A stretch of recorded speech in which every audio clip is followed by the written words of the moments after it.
But the Olvera Street that we know today was something put together by Christine Sterling. We call her the mother of Olvera Street, a woman from the Bay Area who came down to Los Angeles, saw the condemned sign on this house, recognized it was the last adobe within the city center where there had been 100 of them or more. It was the only one left. So she talked the city into saving this house.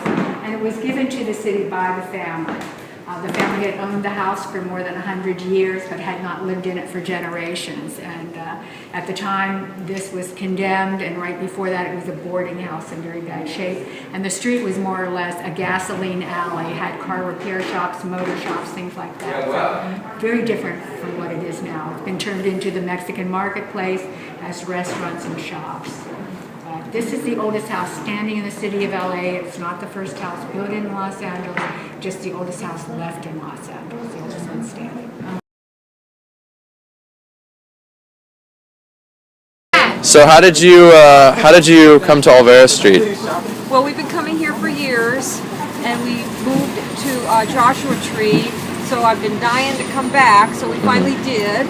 And I've been coming here for over 40 years. I love it. Okay, so how long is the commute from Joshua Tree? About 4 hours. 4 hours. You guys all the way 4 hours? Well, not just to come here. We went to Malibu. We did a business thing last night, and we're working our way back to the house. What do you guys like to do while you're here? Eat and shop. What is it particularly about Olvera Street, though, that draws you, versus the other LA There's a lot of attractions? childhood memories coming here with you. Really? And just the handicraft, the colorful, like that. I would love that dress over there. I mean, and I bought some tooled leather shoes, and we love the Mexican candy. And I like. Anita's right there. Oh my gosh, delicious. Anita's? Anita's. What's your favorite Mexican candy to get here? The one with it's over. It's milk. Dulce de leche? Yes. Dulce de leche, my favorite too. Yes. Nice.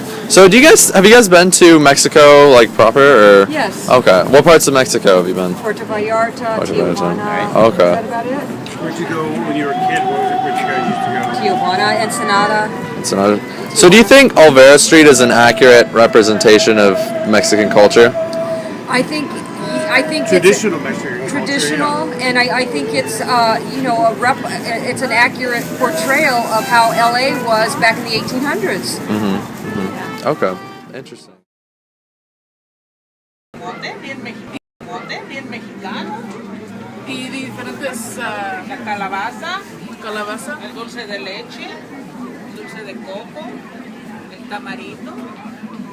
¿Y cuál de la gente que pasa, cuál le gusta la más? ¿El postre? ¿El postre? Sí. ¿Qué es lo que más les gusta, de dulce o de...? Ajá, el de dulce, el pan de dulce. El pan dulce les gustan las conchas, luego los puentitos. Ok. Eso nomás. ¿Y a usted qué le gusta más? A mí me gustan más los puerquitos. ¿Los porquitos? ¿Y quién hace estos postres? ¿Quién los hace? ¿Quién los hace? Tenemos una persona que nos Unas personas que los hacen. Muchas gracias. Gracias. Tenga buen día.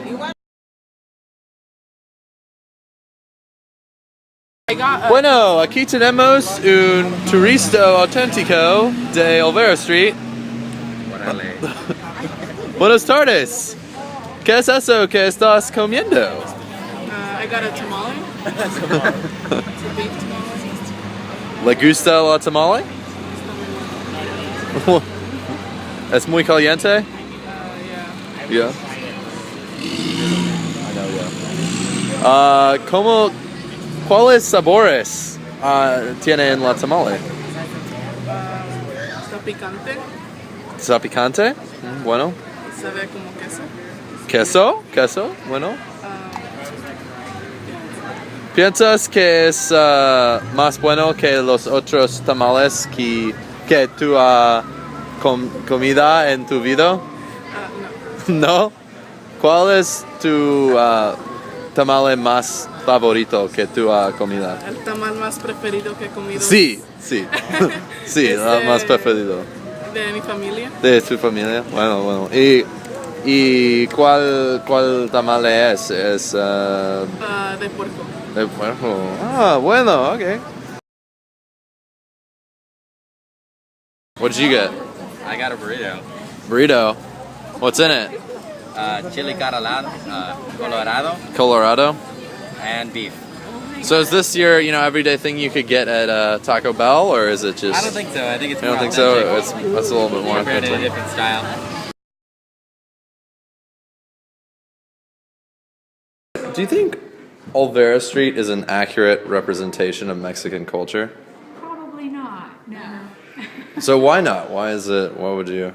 Well, I would just say that it is something that was put together, more as a tourist attraction than anything else. And while the people who run the shops and puestos have handed this down for several generations now, they are business people, and this is a little different than the marketplaces that you would find in Mexico, which would have foodstuffs and things like that. So this is a little different. But it has been handed down for several generations by this point. So most of the people who have puestos here, their families opened up in 1930.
Al cinturón